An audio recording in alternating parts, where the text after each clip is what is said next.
about orgasms and sweet movie reviews. We talk about TV too, right? I think so. Yeah? Yeah. Yeah! Movie toast. What's up, Hey. Toasties? Welcome to episode 225. Dennis, it feels like it's been an eternity since we've met. How are you doing, man? I'm doing pretty well. Glad to be back here doing the toast with you. I was out of town for a little bit for work. It's good to be back home, my own bed, watching my TV, the movies I want to watch. You don't want to just watch whatever's on fucking TNT, USA, and Comedy Central? I did a lot of that, actually. I'll admit, there was a day I was on call. I ended up getting through Alien Romulus, The Thing, and Barbie. So damn, what an eclectic! And yet you're not going to review any of those movies on this episode. I've done them all. So it's funny. We have a new story that involves the Alien franchise. So maybe you can bring in some of your expert knowledge. Yes, my fresh exposure to it. Yeah. Well, I guess let's get into our first segment like we always do with the old thing we call news. Gather round, folks, it's time for the scoop. Tune your ears in, let's join the loop. Okay, all right. We're getting in the loop, folks. To celebrate the 20th anniversary of Walk Hard, the Dewey Cox story, John C. Reilly is hitting the road as Dewey Cox, and he'll be accompanied by the Hard Walkers on a nationwide tour in 2027. They're going to play the entire soundtrack to the film every show, and they are announced that they are putting out a new vinyl soundtrack to accompany this tour. I'm not gonna lie, I never fully watched Walk Hard, and it's always a movie I want to sit down and watch because it's in the heyday of all the Apatow movies, and you got all those great comedians in it. How do you feel about Walk Hard? It's funny, I'm kind of with you on that one because it was one that it's like, okay, this looks too stupid. I don't know. I don't think I can commit to it. But what's funny is that's the one I feel like I always hear about, that the random one that ends up being people's favorite is that one. Mm-hmm. I'm like, really? You mean after all, it's like, oh yeah, those are too stupid. I'm like, those are too stupid, but all right, fair enough. Because whenever I saw the trailer, I'm like, this looks so fucking bad. Yeah. But I love John C. Reilly. I love the people behind the film. Yeah. But I'm just kind of shocked that movie came out 20 years ago. Like, where'd the time go? But honestly, I got to give that movie a watch because I think it'd be fun to go see him as this character 20 years later, still rocking on the stage. Absolutely. I don't know. Yeah, no, totally. I think that's a great idea too. You got to do it, especially if you end up going to the show, you got to do it pretty close to it. So it's all sitting there fresh and you still have the songs, right there. You get to appreciate what they're doing with it. So yeah, that sounds like fun. Yeah. That would be cool. And like, even not having, right? Like we both just said we haven't seen the movie. Yeah. I'd still just go see blind. This. Yeah, exactly. You're seeing John C. Reilly doing a character, and when he does a character, he dedicates himself to that character. Yes, sir. Which is commendable. Exactly. And that's why I'd be there for that. Right. Speaking of dedicating themselves to a character, Jim Caviezel, of course, dedicated himself to playing Jesus in The Passion of the Christ. And months ago, he was talking about how excited he was and how this is the right time to do the sequel. Well, it looks like Jim Caviezel and Monica Bellucci won't be reprising their roles as Jesus Christ and Mary Magdalene in Mel Gibson's upcoming film, The Resurrection of Christ. The two reasons for this are supposedly scheduling conflicts and also the priciness of de-aging these two actors. And it's like, does anybody give a fuck if they look older? It's like, Jesus already looks old. Like, you're going to cast someone different? They're going to look different. He's supposed to only be like in his early to mid 30s or something.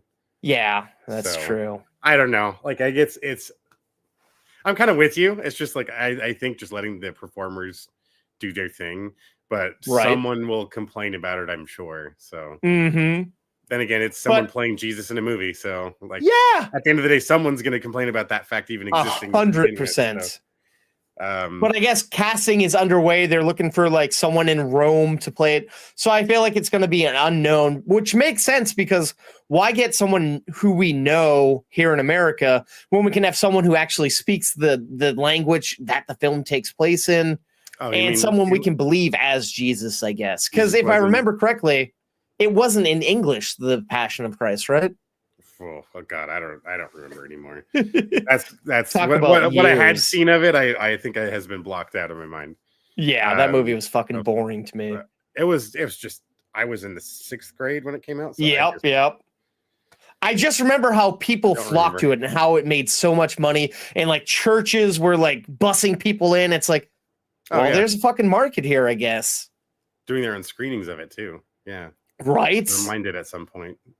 That's Didn't go, crazy. But all right. Well, a little bit more for casting news. After Snow White was a flop at the box office, Disney essentially hit the brakes on a live action adaptation of Tangled. And fans were kind of outraged because for some reason, fans really want to see this movie brought to life in the live action format. But now it seems like they've decided to reverse it and actually make the movie. And they have hired Scarlett Johansson to play the film's villain, Mother Gothel. I guess she's the one who imprisoned and tricked. Let's say Scarlett better not be Rapunzel in the story. I'm like, I mean, okay, why not? Yeah. But that makes more sense. A little bit of a sketch. Yeah. Okay, cool. Well, I don't know. How do you feel about this? I know a lot of people are looking for it. Do you? I thoroughly me. enjoyed the film. Need it in live action because I feel like it's good enough where it's at. You start losing some of the magic too. You know, like Mhm. the inherent what was so visually pleasing about the film was that in an animated version you can get away with a lot more things.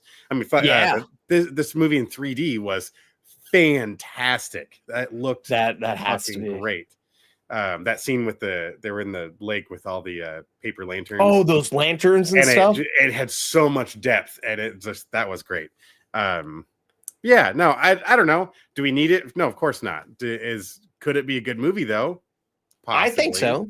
Yeah. There's the thing is, let's look back at the track record of how many of these have been like really good movies. A couple have been good. Not all of them. Like fair enough. This year, Snow White flop, Lilo and Stitch, massive success. Yeah. So I remember when Beauty and the Beast came out, that one did pretty good when it came out. So that was I enjoyed that one. 100%.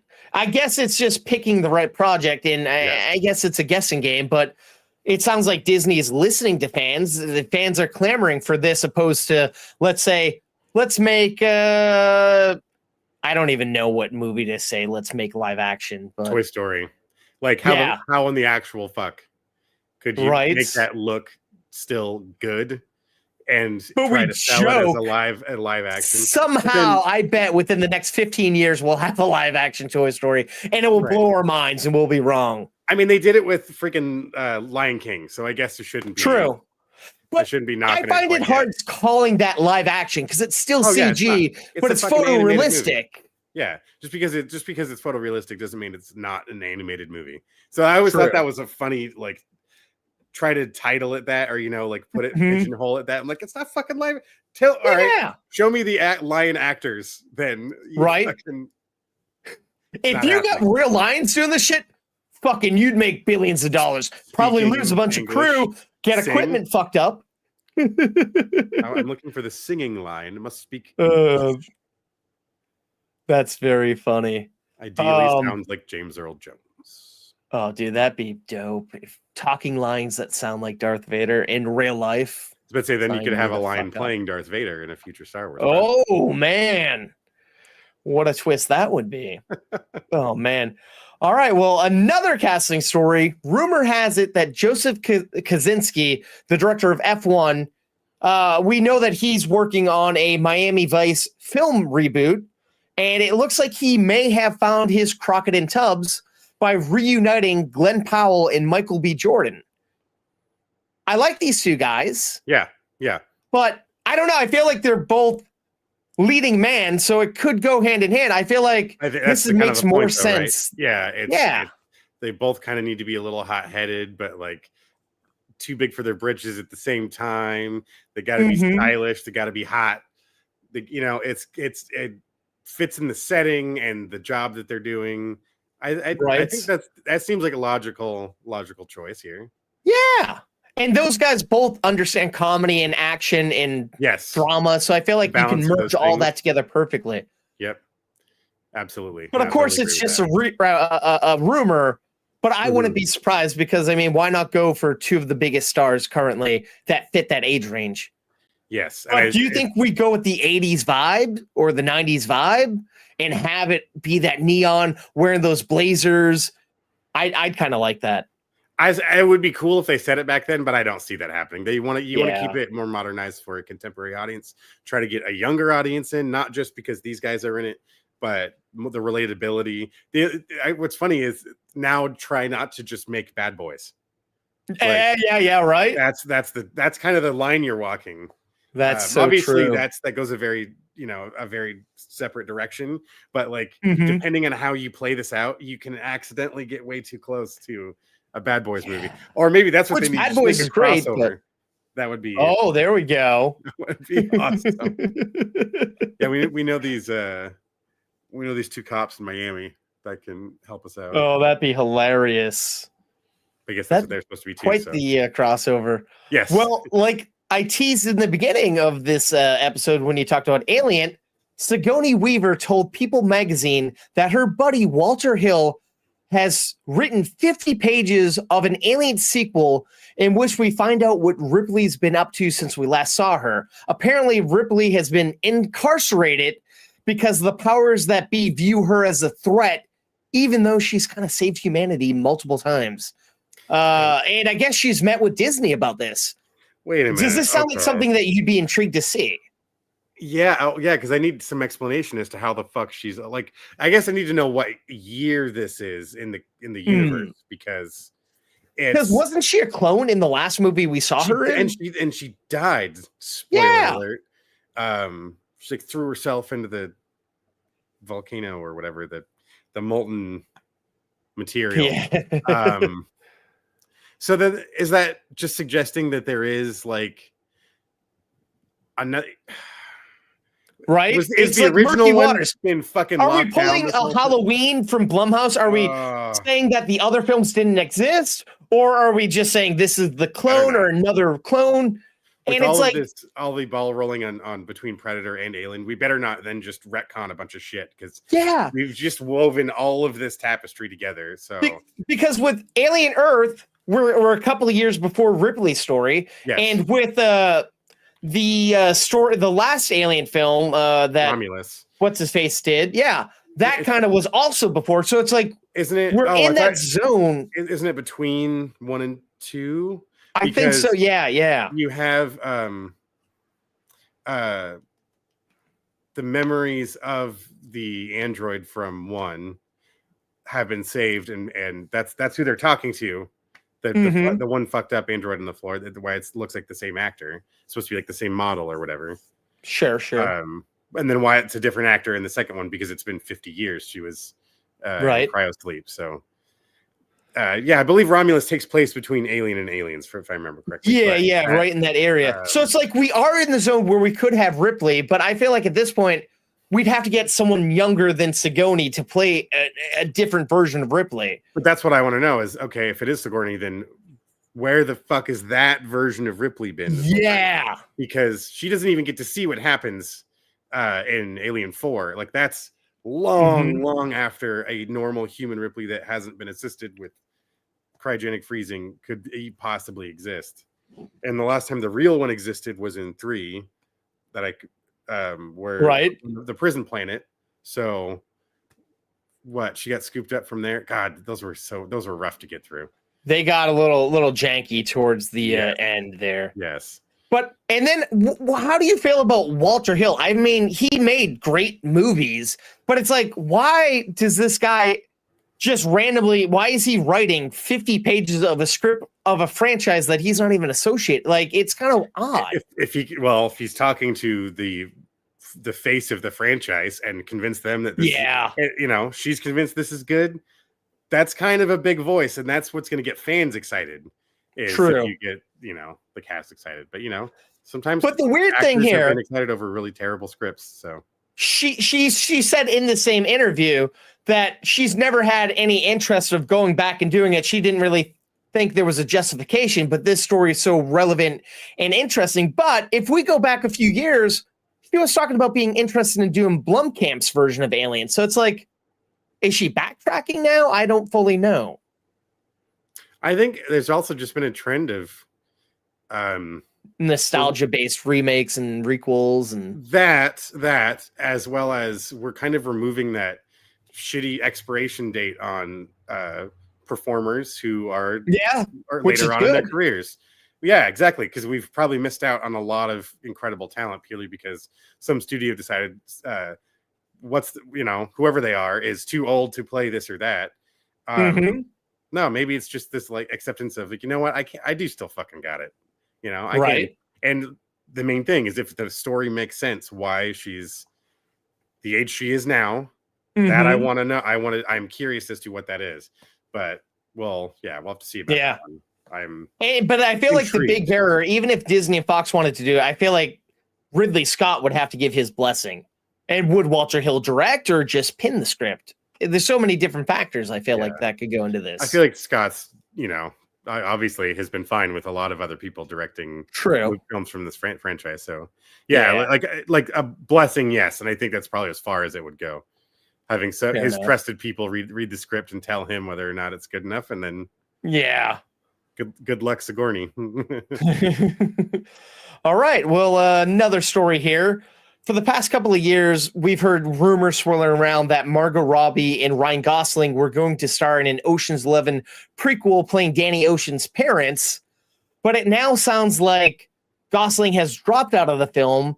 And it sounds like the new leading man that's going to take that mantle is going to be Rocket Raccoon himself, Mr. Bradley Cooper. And it sounds like this movie is in motion now, and it's going to be called The Oceans. Do you buy Margot Robbie and Bradley Cooper as a couple and as the parents of Danny Ocean? How do you feel about that? Why not? They both have a certain swagger, and they've been in their own like crime sort of movies that they've shown they understand that sort of space, that lane to exist in. Now, I also would kind of need to know more. Is it like we're literally seeing his parents knock off a fucking casino? Right. Is it, and are the kids alive at that point? Are they watching their parents? Are we gonna have a young Danny Ocean and his sister as children watching their parents do this? Or is this before they were born? Or is it their parents get into so much fucked up shit they don't even live with them because... Oh, that's true. There's a lot of ways you could do that. There's a lot of ways you could show that. So and then, what decade would this be then? 70s? 70s? Like late 60s, early 70s, maybe? Because what? But then it becomes like the Frank Sinatra frat pack version of the Oceans at that point, wouldn't it kind of be? Yeah, but that's the whole separate. When those films came out? I know they're not, but... Oh, I see what you're saying. Yeah, it would be that setting. Yes, it would be, that which would be great. I would love that. I love that era of Vegas. And if it's even in Vegas, at this point, you could make that's Atlantic true. City, you could make it Tahoe, you could make it... God, international. True, yeah. Reno, Nevada. Yeah, anywhere really. Yeah, so I'm intrigued. How do you feel about replacing Gosling with Bradley Cooper? I feel like it's an equal swap out, I think. Both are comedic and action-packed. Yeah. And I almost think... I don't know. I kind of... We've seen that. I literally just watched Barbie, so it's like... I think it would be kind of funny, not in a haha way. Seeing them as different characters, as a married couple, not Barbie and Ken. Yeah, where she's literally trying to avoid him as much as she can. I don't know. I think this pairing's great. I would definitely go and see that. Like I'm with you. It's he's also the age it makes sense we don't see him, right? Because when they talk, I that's what I'm thinking. Yeah.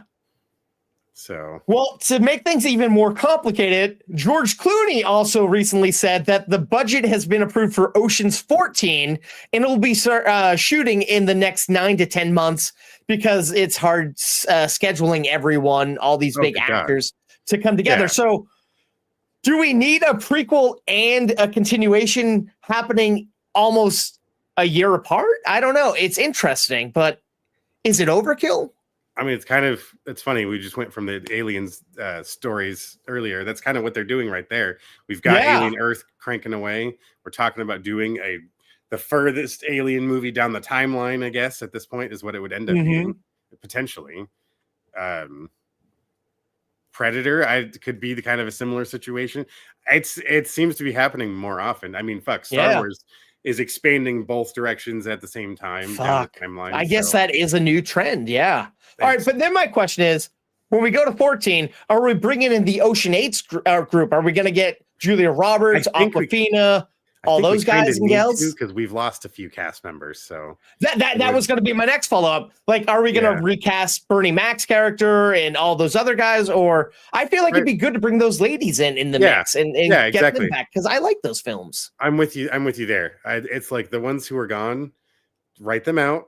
However, whether it's acknowledged or not, but bring in the very talented cast we've already seen in the previous film that we already know. And then I'm kind of intrigued because, spoiler alert for people who didn't see Ocean's 8, Julia Roberts goes to Danny's mausoleum because he's dead. So it's like, is that going to factor in somehow? Like, was he pretending to be dead? Did his sister, like, what was the rationale there? I'm intrigued to find out how they write that. I'm still waiting for them to just be like, he fucked off somewhere. He had all of this arranged, so he stopped getting followed.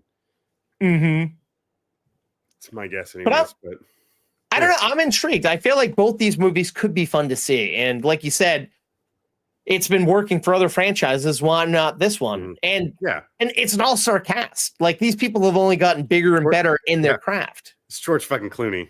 Not to mention the rest, but like that alone is enough to get people to show up. It could be just him. You could call the movie fucking Danny Ocean, which I'm honestly surprised they haven't done.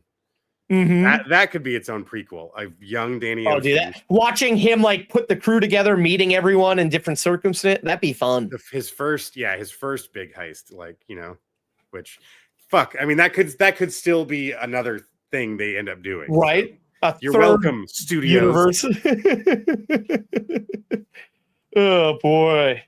Well, more sequel news here, Dennis. After nearly making $1 billion at the box office a few months ago, Warner Brothers has also greenlit a sequel to a Minecraft movie. You haven't seen this yet, right? You probably have no interest. Yet. No, I mean, I will definitely watch it sometime. I'm curious. I'm just not as current on my Minecraft lore, so nor am I, man. I base everything off this movie. Oh yeah, right. No. It's on my HBO queue. So fair enough. And the interesting thing, they did set up like bringing in the female version of Steve at the very end of this movie. So it's like we could go there. We could follow Steve and the Garbage Man and the kids and everybody that we knew and loved from the last movie, because Jared Hess is writing and directing this as well.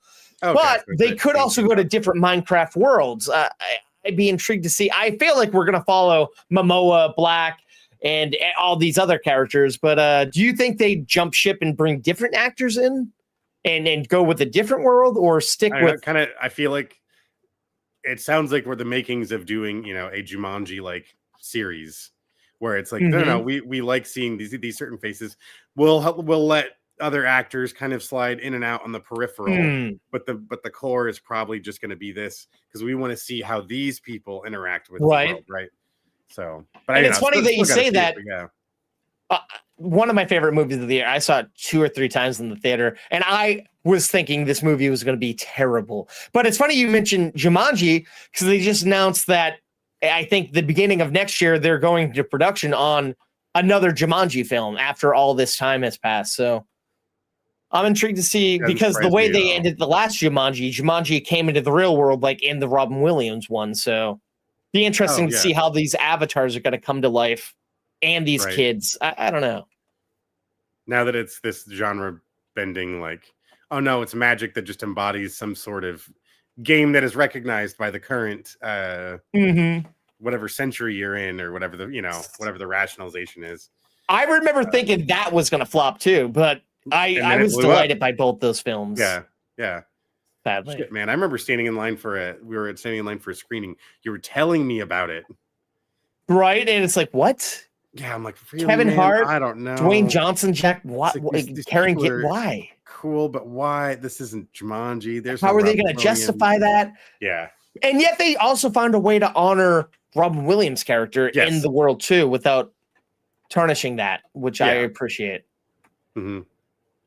Yeah, it was a fun movie though. It was a fun movie. Yeah. All right. Well, after failing to bring the budget down on Heat 2, Warner Brothers has officially passed on the sequel, but Amazon and MGM Studios have greenlit the film, and it looks like the cast they have their eyes on is Leonardo DiCaprio, Bradley Cooper, Austin Butler, and Adam Driver, because apparently this movie is a sequel and a prequel to the last movie, taking place in the 80s and in the 90s.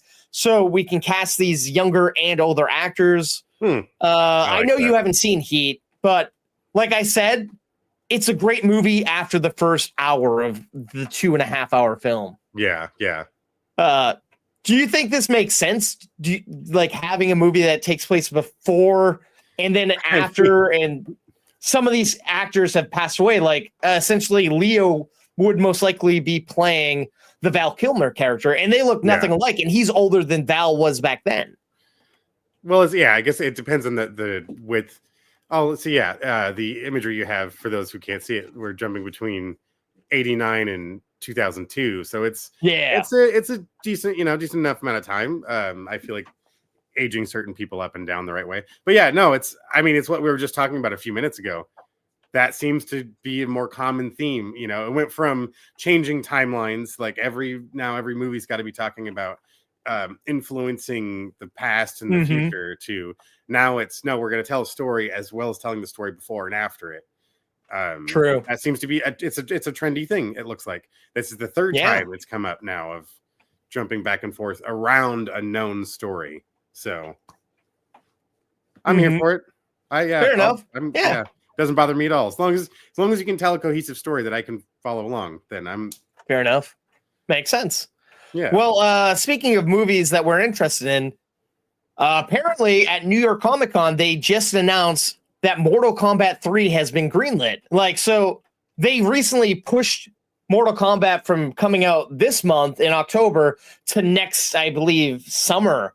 And it was kind of like, oh shit, is this franchise in jeopardy? But it sounds like they really are excited and have hope that this thing has bones. Do you think they're jumping the ship before the movie comes out, greenlighting another one? I don't think so, because I think it had enough of a following, and there was a strong reaction after this series of Mortal Kombat films. When the first one in this series came out, a lot of people were left wanting more, right away. And it's about the fans. This is a fandom based movie. I know, because what is it? Carl Urban's going to be competing with a lot of his press coverage with The Boys. Final season coming out. Wow. So that could have had something to do with it, because you want Johnny Cage to be showing up at your shit. So that's not a good look if he doesn't show up. Yeah. So that would not surprise me at all if that was a piece of the influence of that getting pushed back. So. I love the Mortal Kombat movies. That's another one that's in my queue. I remember seeing it and being a little let down, but I was also sleepy when I watched that first movie, so I probably my whole thing is I wish they not everything was that weird, like you need to find your chi magic sort of thing, and then your special attack just kind of happens. You're kicking ass. Yeah. I'm like, that was the only part I didn't really like, but the way the rest of the world was fleshed out, I enjoyed, especially Scorpion and getting to see, because I feel like there's so much confusion for casual fans of Mortal Kombat that don't follow the storyline. Why is Scorpion like a good guy than a bad guy, but he looks like he's human, but he helps the good guys? It's like, well, there is a lot of back and forth there, and there's a lot of stories. Yeah. So it was good to see that represented on the big screen. Right. And it sounds like they're leaning into the cheesiness. Like some of the teasers for this have been teaser or trailers for fake Johnny Cage movies. Yeah. So they're going balls out and actually saying, we understand it. We're not taking it super seriously. We're having a fun time. And hopefully the audience will be there for that ride. Mm-hmm. Yeah, along those lines, I think that's why they were kind of keeping the hype train alive with the animated features too. And there was the Johnny Cage. I believe you reviewed the Johnny Cage one. Is that 3 years ago? And then there were a couple other after that, I believe. Yeah. Mm-hmm. Yeah. So it's Mortal Kombat's a franchise that's I don't think is ever really going to die. No, it's probably turn it's into going to live something on else. some platform. Yeah. Yeah. And they keep remaking the original games and making them HD and changing things up. Mortal Kombat 1 is still adding new DLC characters, and it's been out for like 4 or 5 years almost. So people love it, man. If Street Fighter can get away with it, then why not? Right? And that's coming soon too. So it's like, maybe it's coming out next year. Maybe next year is going to be the year of video game movies, Mortal Kombat and Street Fighter games. It's going to be something, dude. And we're getting fucking Mario Galaxy too. So it's going to be a video game heavy year, which is kind of cool. But that's the thing. I feel like we're now transitioning away from comic book movies being the hot properties to video games now, because all these hits that we've had lately. There's so many untapped stories that were all ignored because of the stigma of that being the source material, with rare occasions, some of them creeping through, but notoriously some of them doing bad. I get it. Why invest millions of dollars into something that you've seen time and time again falls by the wayside? But there's been enough hits in the right direction that it's like, fuck yeah, let's start digging back, because there's a lot of incredible stories. In fact, there's some video games that are more fleshed out than most movies. They are theatrical. The cutscenes are bigger and better than some movies in some of these games. The details that get included and all the things you could read and all the items you could pick up and stuff, like I'll add all of those components together and you can tell an extremely rich story. That's all just waiting for it. There's been so many that have come and gone where the rights were purchased and then shelved. Famous one being, I was so bummed when Brad Pitt got the rights to the Red Dead Redemption film rights. Oh, I didn't even know that. And then nothing happened with it. So he didn't do anything, nothing got off the ground. Damn. So that'd be pretty bitchin'. Yeah. I'm sure there's a lot more stories like that, but it's the ones that actually get made are what we're, until that happens, I'm not going to believe it. So yeah.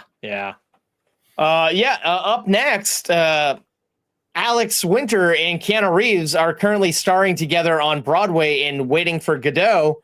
And apparently they've been interviewed and there's serious talks about them returning for another Bill and Ted film. How do you feel about that? I like Face the Music. How did you feel about that recent one? God, I did watch it, didn't I? It's like their daughters are there and they're trying to write a song that saves the world. It was pandemic time, so it was all a blur. That's right. Oh my God. And it was straight to streaming. Yeah. If they're gonna be in more of the movie this time, I guess. It's like I don't want it to be a device just to hype up getting like now a whole new cast to actually be starring in the whole movie. No offense to the previous cast, but I just don't like this kind of deception of bringing legacy cast members out, like we were talking about Sigourney Weaver, only to find out they're just a small piece of the actual story, and we're really watching someone else do the whole thing. That's kind of, you're pulling the rug out from under us. You could still tell a good story. It could still be a good movie, but don't deceive me. Just tell me what honor what it is. If it's Bill and Ted's daughters, call it whatever their names are. Don't call it Bill and Ted. That would be which I would be fine with. Their own fucking franchise.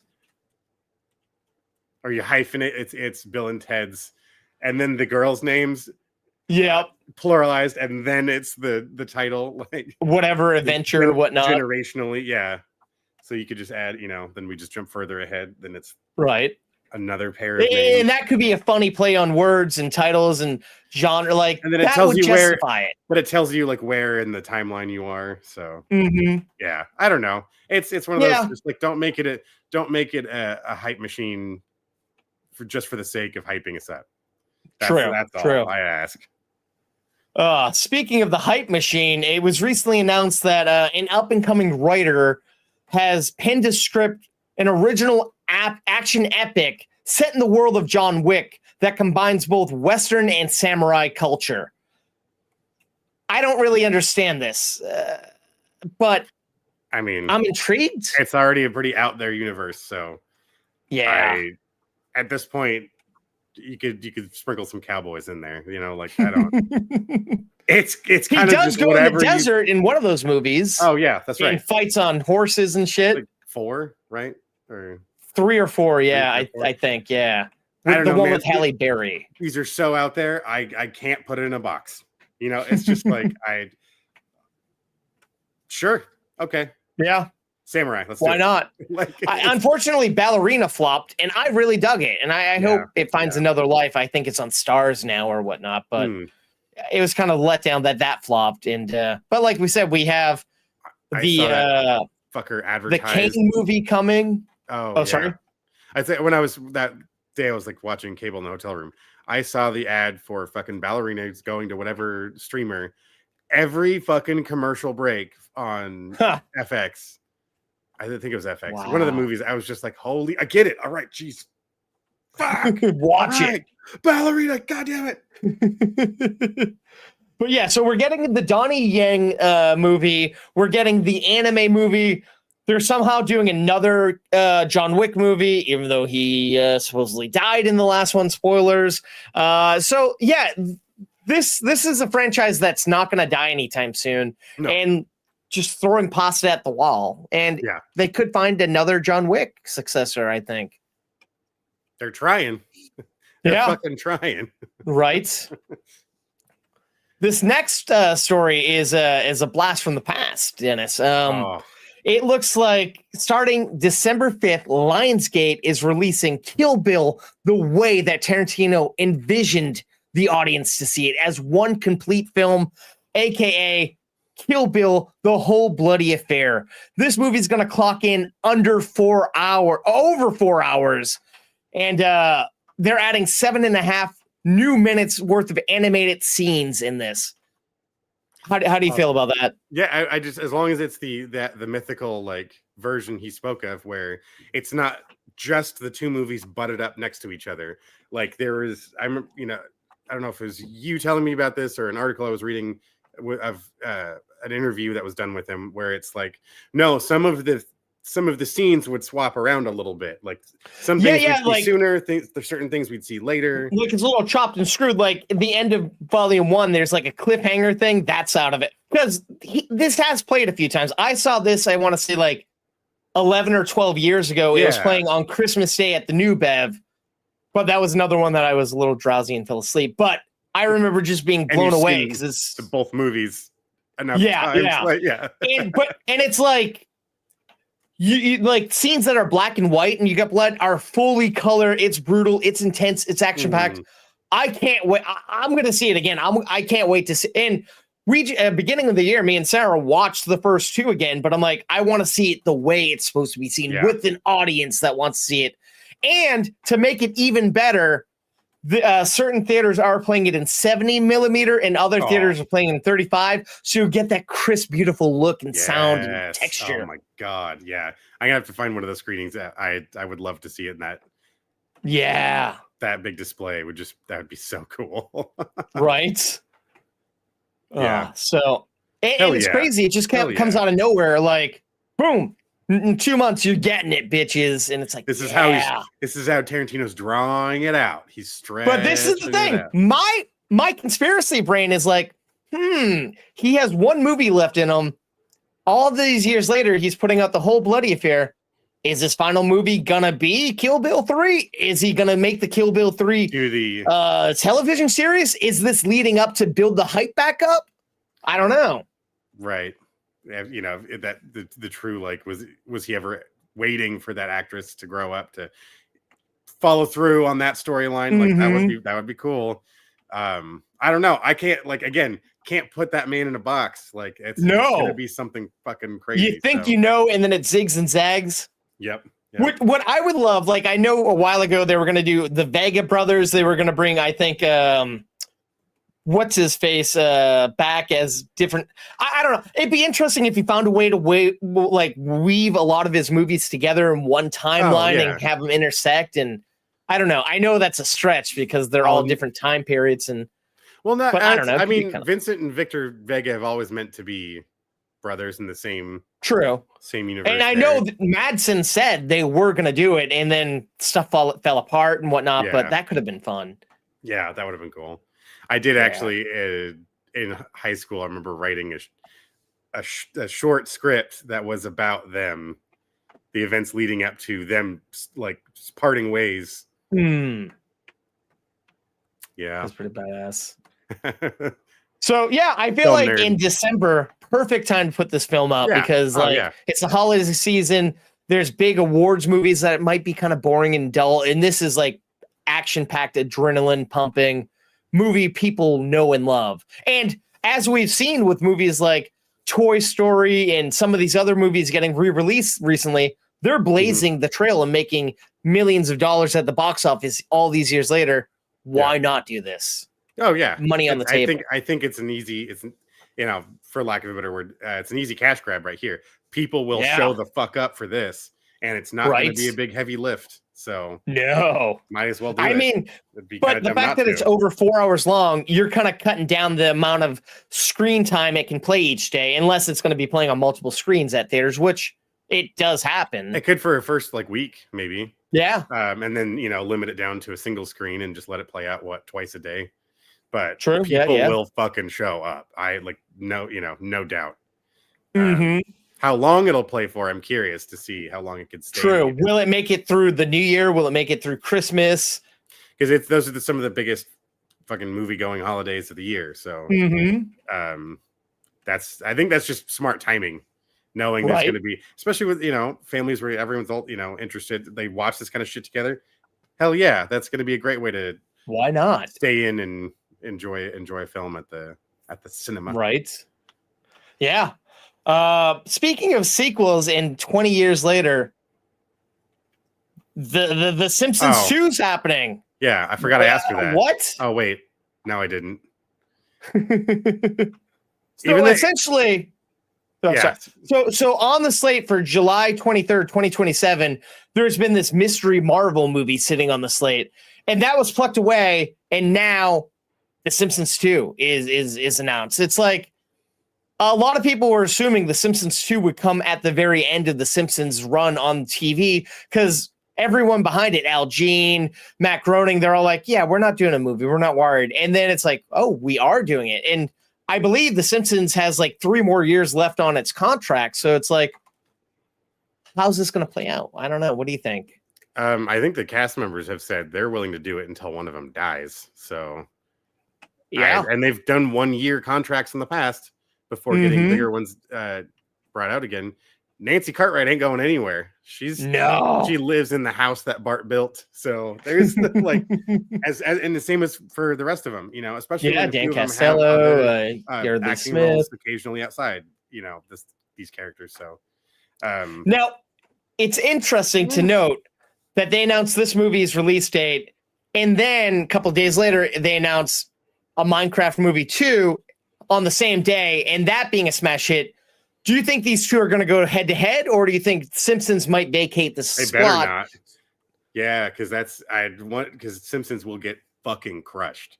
I mean, let's be honest. There's a lot of crossover between the audiences of these two movies, and not a lot of people like me will go see multiple movies in a day or a weekend or even a month.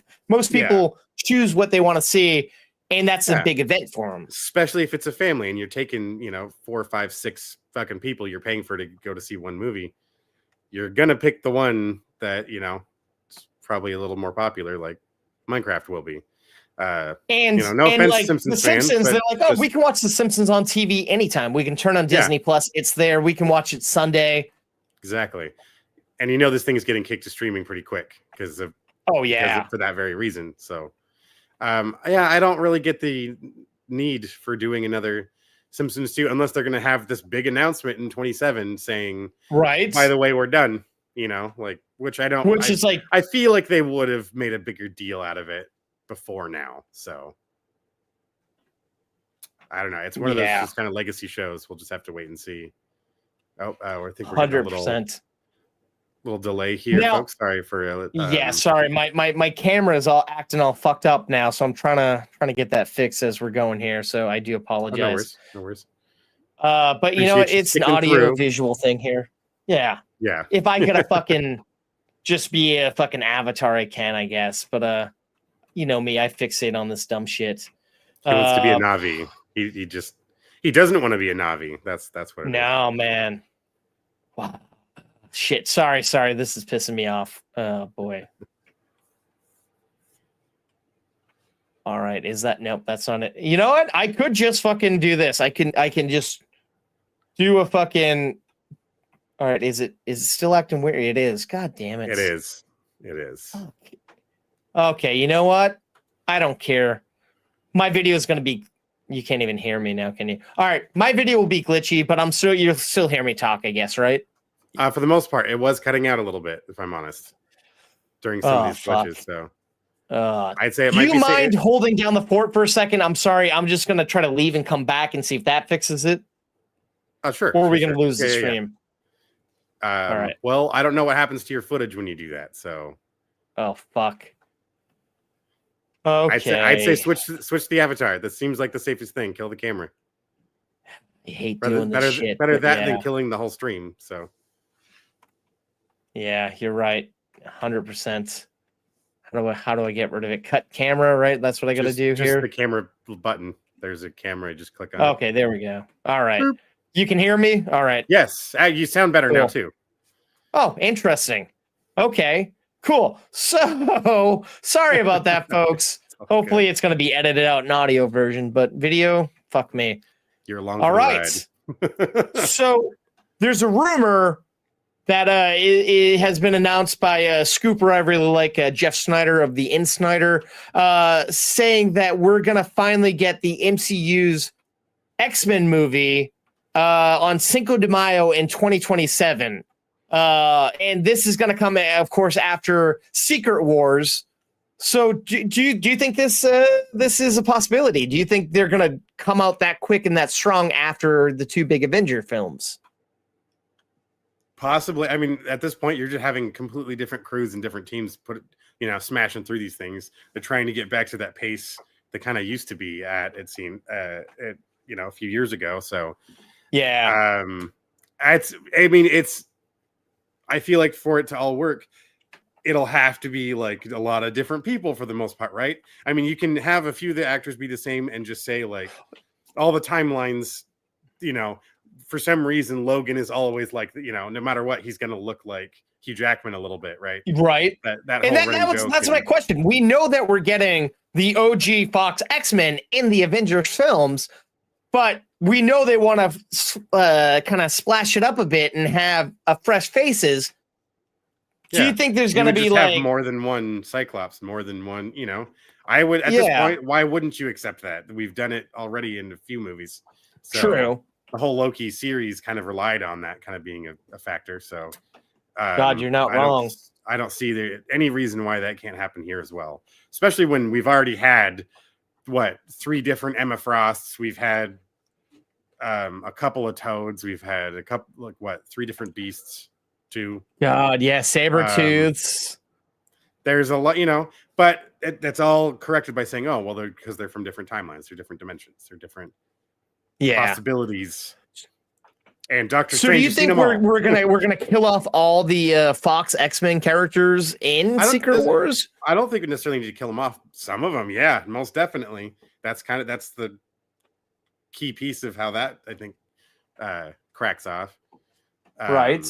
So we'll just have to see what plays for. I mean, I always kind of favored that neck of the woods anyways. I liked the X-Men, as we know, fans of the cartoon series as well as the revamped X-Men 97. I'm so excited for that to come back around. Yeah. I don't know. I'm going to watch it, for the new season at Comic-Con. Oh, yes. Oh, yeah. I meant the new X-Men movie. This yeah. we're talking about here.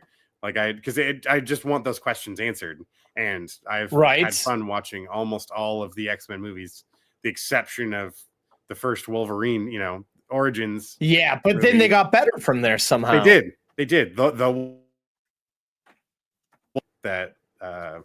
Old Man Logan one. I liked that one. Oh too. yeah, Logan. Logan, yes, Jesus. So the name was in there. You're dancing around it. Why not? They're just really trying to deliver on things that were promised, and the things that they know those familiar with the comics are kind of waiting for it to happen. So True. Let's see how those worlds blend together. We know it's going to happen eventually, and why delay it? That's why they essentially bought Fox, so they had the rights to do this type of shit. Yeah. Yeah, so, yeah, makes sense. But 2027, so we're just possibly a year and a half away from seeing a new batch of mutants. It's kind of exciting, kind of scary, because it's weird. I felt like they wrapped it up in a nice little bow with Deadpool and. Oh, looks like we're. Nope, you lost me. You. Yeah, it cut out there. Oh shit! Sorry. We do have an error message that popped up. I just wanted to make you aware of. I don't know if you looked at that. Something about me unplugging my camera bullshit. No. Under the recording tab. Oh, that's always delightful. So, sorry, folks. Just stumbling our way through. We thought we got all of this. Oh, it wants me to refresh the page here, so I'm going to refresh the page. I'm sorry. Okay. No worries. Fingers crossed. Yeah. Fingers and toes and all that good business. All right. So, no worries, folks. I'm still here. We're going to try to keep this alive. Seems I'm frozen now, too. All right. So, this is just going gangbusters. Well, that's okay. We're still here talking movies. Like I was saying before, I did get a handful of flicks in. I did get an opportunity. Had some friends over this weekend. Finally got around to watching a little bit of Shudder's top 100 horror movies. And it was really fun getting to see a lot of things that's like, I've heard the title before, but I have no idea what the fuck it was. And getting that little insight into the significance of why it's still being talked about to this day. And that was very entertaining. There was a German film, Demons, I really want to check out now. That was just wild, of an evil film reel that people were watching a screening of some movie and it's like spreading like a plague, like a zombie plague through the theater. The evil from the film jumps from one person to the next, and they start horrific 70s deaths and shit. It looked like a lot of fun. Definitely something I want to check out. I have to find a place to be able to stream that, but I'll if I can get that in before Halloween, I will definitely be reviewing on the show. So I don't have much time left, but if I can track it down before the next episode, I will do that. I'm excited about we got some Halloween things coming down the pipeline. I've just been diving into the Halloween setting for all my movie watching lately. Yes, with the exception of Barbie, of course. That was an outlier. But I also just kind of didn't want to change it. It's a good movie. Like I like it. It's entertaining. But yeah, a lot of horror flicks coming down the line here. Oh, and it looks like our other host is coming back. Yeah, it's as soon as oh no, it's all good because as soon as you left, my camera's doing the thing. So oh my god, I think it's StreamYard, dude. I want to blame StreamYard. I really that's do fucked too. up again. I'm asking if I sound normal still, at least. Check. Is it? Oh, now I don't hear you. Oh, you muted yourself. Yeah, I'm hitting buttons like a weirdo. Yeah, so I mean, my video is now I'm just using my laptop here, so yeah, I don't have my fancy background anymore. You can see the walls been broken. Catch the little bit of it on there. Yeah, is my audio still sounding like it's at the right? Yeah, your audio is good, man. Okay, all right. Yeah, cool. So I guess sorry about that delay there. If you're watching this video and if you're watching live, and if audio, we're gonna just cut to yeah, man. So X-Men coming to the MCU in a couple of years. I don't know what else we can talk about there. I'm excited. But that's going to do it for the news section today, Dennis. Yes, sir. Should we get into the second part of our little soiree here? The little section called polls? Let's do it.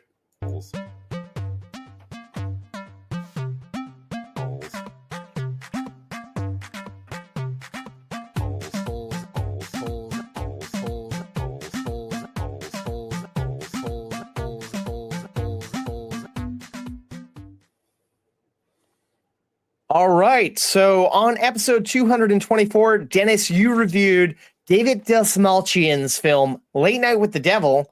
So I wanted to know what the Toasty's favorite David Dastmalchian film is out of The Dark Knight, Prisoners, Blade Runner 2049, and Dune. Do you have any interest in any of these? Yeah, I mean that. Yeah. Hey. I mean, like, what's funny is I think I distinctly recall that first time really recognizing him in Dark Knight. That reveal of like the panic on his face and shit when they tore the mask off of him, and oh yeah, like it was so striking. I can still see that shot in my mind right now. So that, like, whether that's my favorite movie of his or those choices, I don't know. But I think that's the first time I was like, whoa, this guy's kind of scary. Like this right? This guy brings a lot of emotion. Yeah, so I think I would just go. I'll stand there. What about you? Okay. I'm gonna go with Prisoners, but I don't remember him in Prisoners, to be honest with you. But I love that fucking movie. Oh yeah, no, that movie's goddamn great. Like, I feel like he should be the guy that they're kidnapping, torturing, but I think that was Paul Dano, right? It was Paul Dano, yeah. That was god damn it, that was heartbreaking too. Oh, man. And it's interesting, as I put those last three movies, they're all Denis Villeneuve movies, so it sounds like they got a good thing going together. They must work well together. I would assume.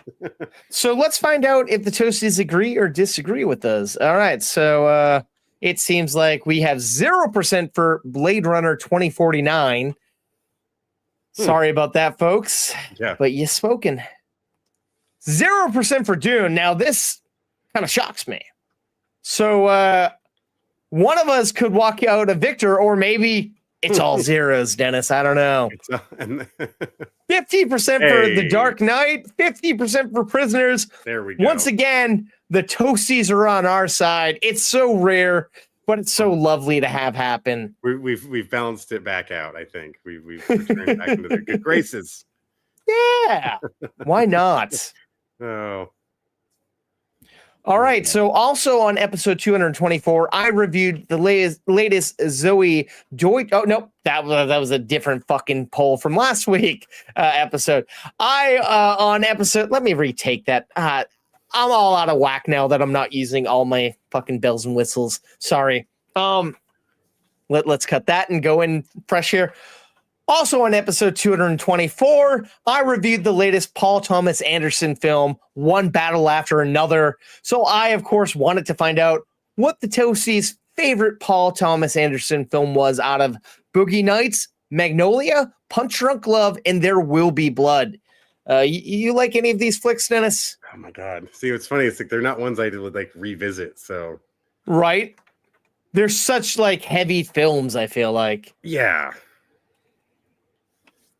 You know what? I'm going to piss off some people here, Dennis. I'm going to say it. I'm going to say it. I've never seen Boogie Nights. I've never watched Magnolia. I've tried multiple times for Punch Drunk Love. Couldn't make it through. There Will Be Blood looks so fucking boring. All these movies are fucking stinkers in my book from just watching the trailers. So hate me, folks. Oh, red light. My movie of his is Licorice Pizza and One Battle After Another, but I wanted to go for these classics. Well, there you go. Oh my God. Yeah. Let's just cut to what are the Toasties thinking? Because I'm curious. it is because all of them are huge on their own. Right. I was probably leaning towards Magnolia at one point, but yeah, I'm fair enough. Yeah. That's the one when frogs are raining down from the earth, right? Oh God. Or is that Vanilla Sky? I'm getting them mixed up. Different films, different filmmakers. Yep. It doesn't matter. I'm going to stop talking before people want to annihilate me. So it looks like 0% for Boogie Nights. Sorry, we don't want to see Wahlberg dong. The one I feel like gets talked about the most. Right. Okay. Interesting. Interesting, right?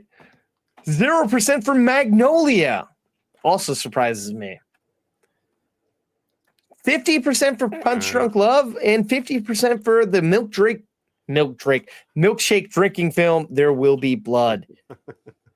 God, that's all I know. I know that it's a father and son movie and there's a milkshake and oil. Yes. I'm sorry. I have IMDb open on another page, and I just see the trailer for the Chipmunks just floating, and it's like lagging, and that's where my attention's. I'm like a child right now. It's probably where some of the bandwidth lag is coming from. Well, it wasn't always open, Dennis. I had other things open. I had Gmail. It doesn't matter. Sorry, folks. This is a shit show right now. We're getting back on target here, Dennis. Let's get into the thrust of the show here, man. Let's get into the best part of the show, reviews. Let's do it.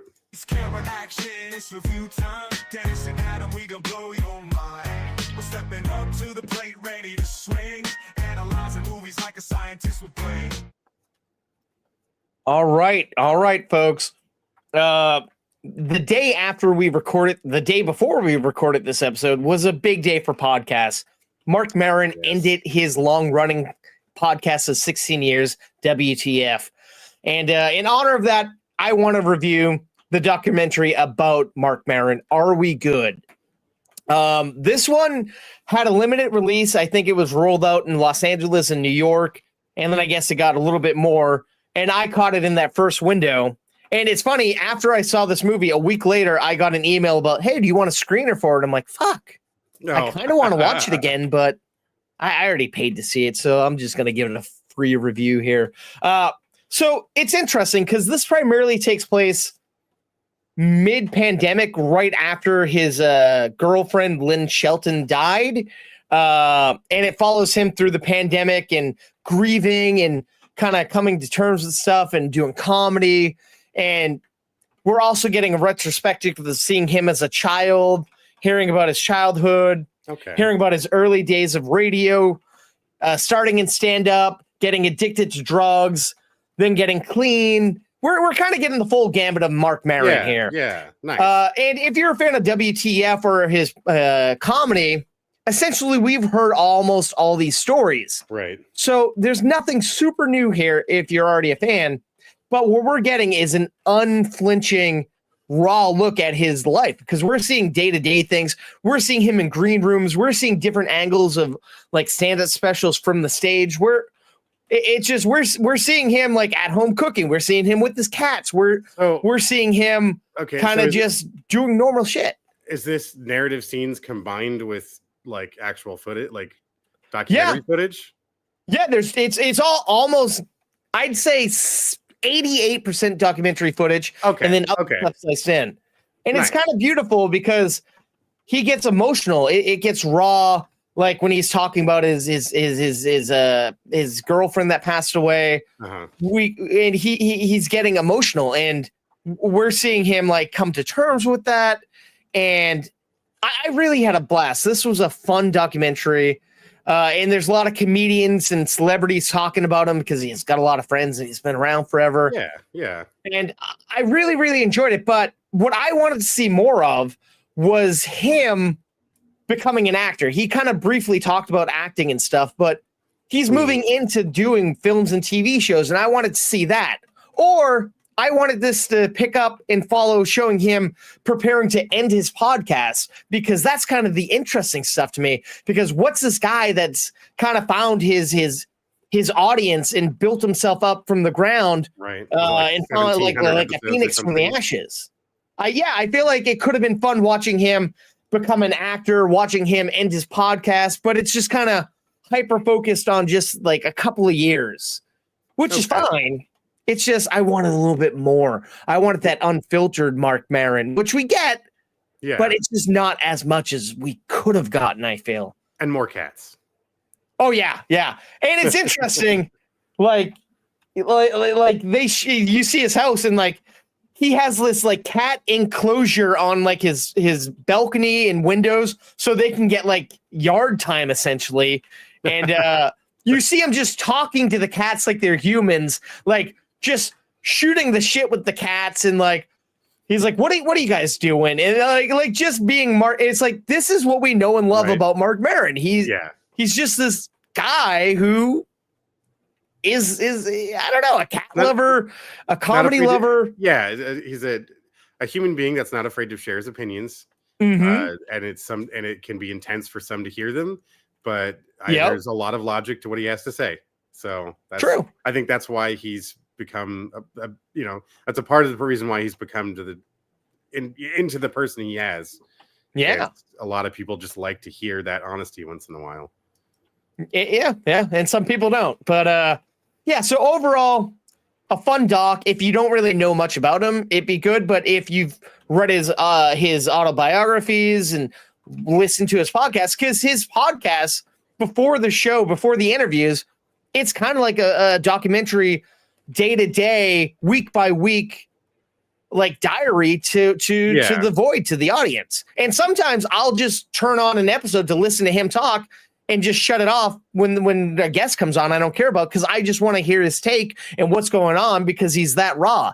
Just so funny because he jokes about the exact opposite of that all the time in this show. Right. I was saying like, I know all of you are fast forwarding through this part, but And it's interesting to see, like, when he's given like some of the stuff, like he has a script he wrote for himself. And it's funny, like I saw like he records on Audacity. Like, we know Audacity, we've recorded. I'm like, oh wow, I picture it being this bigger, broader setup, but no, he's just doing it on his own computer in his garage, and it's kind of nice. You know, he does it in his garage, but just uses regular software like anybody else. Yep. It's just a higher quality podcast than this one people might be listening or watching right now. Oh boy. So I'm gonna give Are We Good? I'm gonna give it 3 slices of toast. Nice. If it gave me more of like him getting into acting, him and in the podcast, I think it could raise it up more. But if, like I said, you're not as in depth with the knowledge that he's put out in the world, it's gonna catch you by surprise. I don't know. Sorry, I'm all over the place with this review. It's been it's been a rocky episode. It's okay. We're getting there. We're getting there. I'm trying to pull it up, but I'm excited to hear your review of this next movie, because I really enjoyed it, and you could maybe have hated it. So let's hear about this one, Dennis. All right, it's dog shit. Move on. No, I'm kidding. No. I'm kidding. All right, so up next, I'm kidding. Yes. So my review this episode is a little film that came out early this year. Hard Ass. Yeah, right around Valentine's Day. Yep. So this is available to watch on Netflix at the moment. It's where I caught it. And it's telling the story of a young woman working for an advertising agency who's concerned she may be losing her position at her job, because this traveling advertising agent who comes in, and he's like the fixer, is like, she's worried he's going to take her job away. While trying to reassure her that's not at all the case, it seems some sparks are flying. At the same time, every freaking romantic comedy reference you could possibly think of is just firing off left and right, and it's cheesy and it's silly, but it's done in a way that it's like, okay, I'm laughing along with it. But while this is going on, as we're approaching Valentine's Day, we come to find out in this version of Seattle, Washington. I guess he's been traveling across the country. That's right.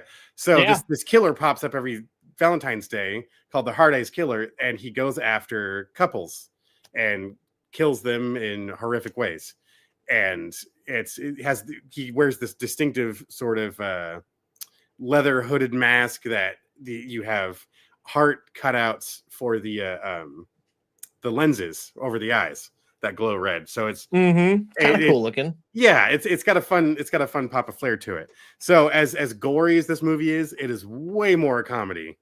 Yes, it's full of laughs. If you have that dark sense of humor and you don't mind a little bit of a few crude jokes tossed in there, like a vibrator getting tossed at Hard Eye's face, it's like I said, it's full of chuckles. I was digging it. I even had a few oohs and ahs in the way some of the kills went down. Primarily this cast, I was not familiar with our main 2 stars really, but it was wild to see Devon Sawa like present day and Jordana Brewster making the the Fast and the Furious reference. And she is Fast and Furious herself. Yes, yeah, exactly. It is a lot of fun. I am really glad it was shared with me. I mean, I know we talked about it on the show before, but like I said, I just had company over this weekend, and they're strongly suggesting that we watch this since I hadn't seen it yet. So I was like, yeah, you listen to them go and for not it. the guy that you talk to about movies every week. I appreciate that. They're big movie You people piece of too. shit. So Yeah, but do they see every single movie that comes out like a fucking loser? No, they have lives, Dennis. I don't. I know. I know. I'm sorry. So yeah, screw Adam's opinion. I My get it. slice review. No, just you always jump to that conclusion. I'm like, oh, all right. Nah, Not the I'm case. just fucking with you.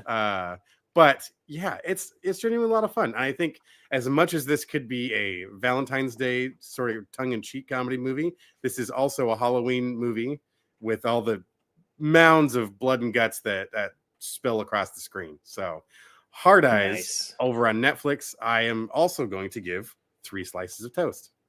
Heyo. Yeah, what I really dug, it plays as a rom-com. It plays cheesily because it knows what it's doing. And it also hits hard. There's gore. There's mystery. There's twists. There's turns. I like the structure of it, almost trying to follow like a Lifetime channel romantic comedy movie, but it's shot way too well. You know, like the cinematography is way better than what you'd normally see. The effects are way better than what you would normally see. So it has a very like, it's supremely self-aware, and that's what makes it work so well. 100%. All right, well, I have a new movie that is pretty floppy at the box office right now. I have the 3rd movie in the Tron series, Tron Ares. All right, now, if you listen to this show or watch it, a couple of episodes ago, you and I, Dennis, we're talking about the fact that we don't really care about this franchise or never saw it or it's been a while or whatnot. And I got a lot of flack. So I went back because I knew this new one was coming out and the trailer intrigued me. And I watched the first 2 movies and I found an appreciation for it. Like, I understand why the first one's so beloved. It was revolutionary. It did a lot for the genre. And then all these years later, they made it flashy and bigger with Tron Legacies. And I enjoyed it. It was okay. And this one is interesting because it takes place after those 2 movies. And you don't even have to have seen those movies because they give like a kind of recap previous on type of situation in the beginning of this movie. And it's interesting because this movie is kind of like the last Jedi of the Tron universe. The other movie, we set up Flynn's son taking over the company. Olivia Wilde came out of the grid and joined him in the real world, and they lived happily ever after, we think. But this rewrites all of that, essentially. The son exists, and he's no longer running the company. And he's kind of gone, not missing, but him and Olivia Wilde are gone. And there's Easter eggs hidden throughout the whole movie. And there may be some twists and turns that set up a possible 4th movie involving them. I don't know. But this movie is essentially about Greta Lee's character.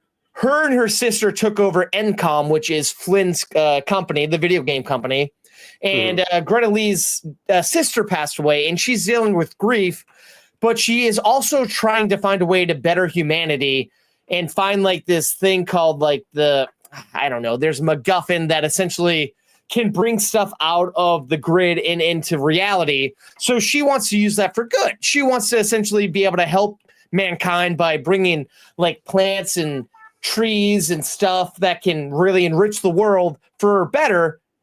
But she doesn't have the code that Flynn made. It's hidden. She thinks her sister had it somewhere. And on the other side of town, we have Flynn's enemy, the guy who kind of ripped Flynn off in the first movie, Dillinger. His grandson is now running a rival company that also wants to find this master code to do this because he knows how to pull people out of the grid.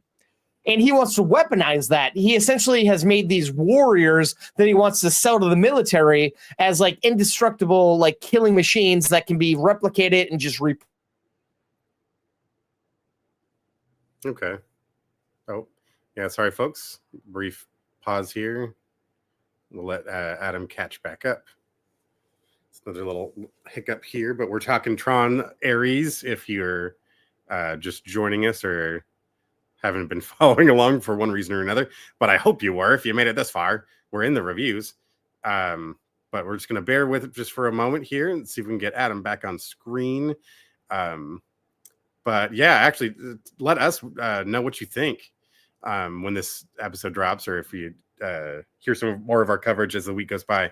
What do you think of Tron Ares? I mean, was this, again, this we've stated early in the episode, is this another one of those movies where it's like we just genuinely didn't need this to be made in the first place? Like, Disney, why are you trying to keep this one going? But we'll just have to, like Adam said, it seems like they're teasing a fourth one, which, you know, any big studio, they're going to, with a property that big, you're not going to just let it die with 2 or 3. You got to see if you can get 9 or more. God, yeah, way more, or 35, I guess, in Marvel's case. But it just does not seem like a franchise that's can be spread out to something even, you know, a 6-movie series, since it's already taken this long. I mean, in almost the span of time between the first and third Tron, we've got 9 Star Wars movies, almost, nearly 7 of them in that span of time. So it's just, I don't think there's enough interest when you've spread it out that far. So who's to say though? Who's to say? The quality of the movie, that's who's to say. And some more Jared Leto is, you know, a very, I think sometimes a polarizing actor in some projects. His presence can work excellently for what your project's trying to accomplish. And there's others where he Leto's on a little too much Jared. So we'll just have to see how this one continues to do in theaters, although it has been a struggle out the gate. So, all right, looks like Adam's Wi-Fi is on the fritz, so he's going to try to rejoin us on another device. So bear with us. We'll get these last review and a half out to you, and we'll button this episode up because it's just been a struggle. But hopefully, yeah, we'll get this part ironed out. The other one I know was the stuff we had hit us last night has been more or less solved. So this seems like it's just a separate issue. And we'll get that handled before the next one. So, yeah. Thank you for joining the stream, though, folks. I really genuinely appreciate it. It's been a journey going on 225 episodes with you fine toasties. But, you know, the thing I think has been the most fun lately has been this film festival. Very much looking forward to the 40-plus submission short films that we've received. We're in the thick of getting those reviewed and watched and ordered for you guys. Yes, I am. Sorry, folks. Gonna come right back here in just a moment. We're gonna leave you with some theme music for just a sec. It's the Movie Toasty Show, here for you. Dennis and Adam joke about orgasms and sweet movie reviews. We talk about TV too, right? I think so. Yeah? Yeah. Yeah! Movie Toast.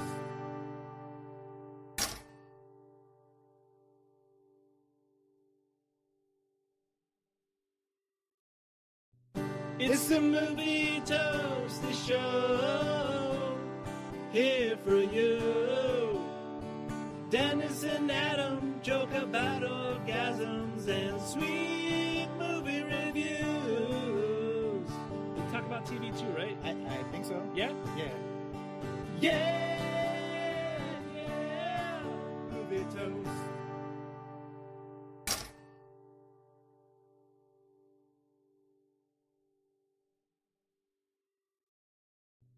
It's the Movie Toasty Show, here for you. Dennis and Adam joke about orgasms and sweet movie reviews. We talk about TV too, right? I think so. Yeah? Yeah. Yeah! toast.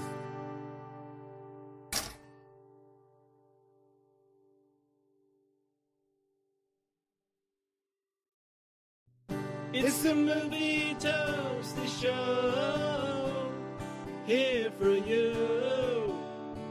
Dennis and Adam joke about orgasms and sweet movie reviews. We talk about TV too, right? I think so. Yeah? Yeah. Yeah.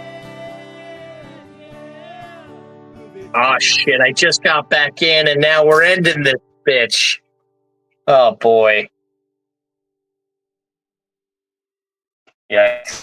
It's the movie toasty show here for you. Dennis and Adam joke about orgasms and sweet movie reviews. We talk about TV too, right? I think so. Yeah? Yeah. Yeah. Movie toast.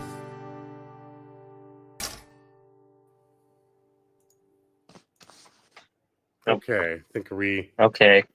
I can't tell if this is the end. Dennis, Oh, yeah. can you hear me? Oh shit! Yeah, Okay, there we are. roughly. Shit. Is the show over? I think it's over, right? That was just such a fucking clusterfuck. Yeah, I think this might be the Yeah. Yeah. this might be the time. Unfortunately, folks, I apologize for it. Like I said, I was telling him we had solved some issues. Apparently, some new ones popped up. So Yeah, I don't know what's going on with my Wi-Fi. I'm sorry. but we'll have one. Yeah, there's one more review waiting for you next time, folks. Or I don't know, unless Adam wants to. He's going to do a Let separate. me. How bad is my audio? Let me ask you that. Is it super shitty? I assume it is. I mean, it's not great. It's let's put it this way: he won't be happy with it, but I can understand. Oh, what I you're know saying. I won't be happy with it. Oh man, because it sucks. Because I have a movie that's coming out this Friday. But you know what? Yeah, let's just fucking call it quits. Oh boy, Oh, how about before you go? What? How many slices are you going to give Tron Ares? I don't even know if we can call that a film. All right, let me give you the ending of Tron Ares really quick in the shitty sound, and let me just let's cut this with the audio. So yeah, Tron Ares essentially rewrites what was done in Tron Legacy, but the visuals are insane. The soundtrack is so fucking great. I'm not a Nine Inch Nails fan, but it sounds amazing. And Nice. the stuff they do, the way the camera moves is so visually stunning. The acting's pretty good all around. Some of the actors are underused, like Gillian Anderson and the supporting actors. They honor the original Tron in a pretty amazing way. They go back into the original grid, and you see Jeff Bridges, and it feels like it's in these like not flashy Legacy. Essentially, is like it has old CG. We're losing you computer quite a bit. wrote- Man. Just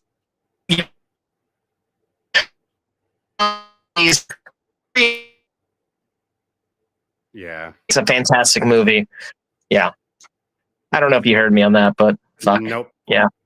All right. Yep. Yeah. I'm gonna say let's just end this bad boy.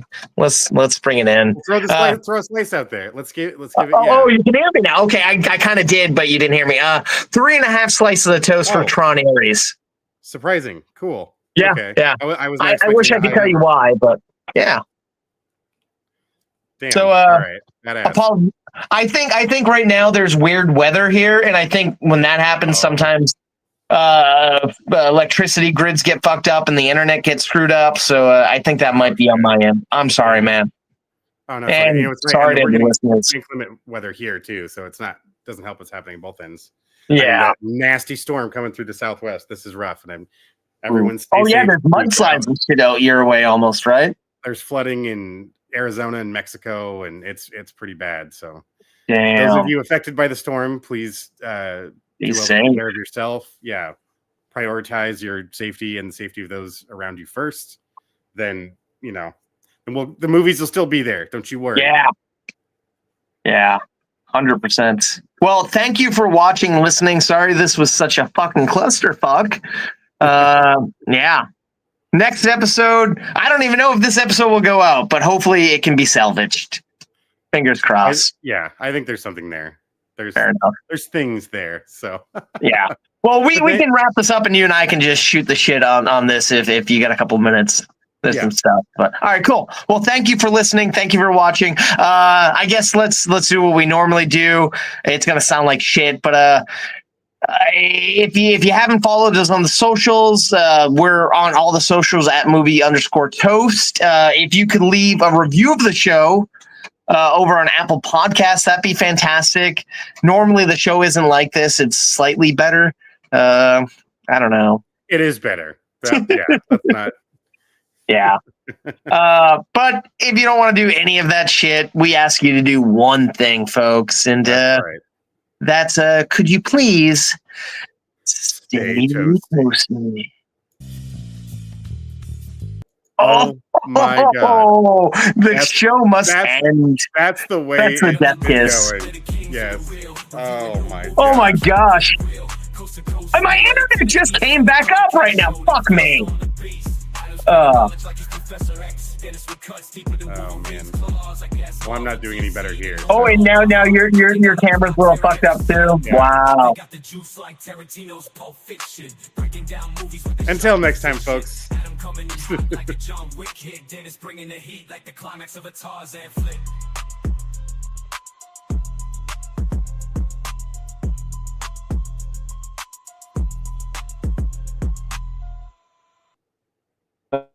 Boy, I'm literally signing in now to just talk to you, like, because my internet's back.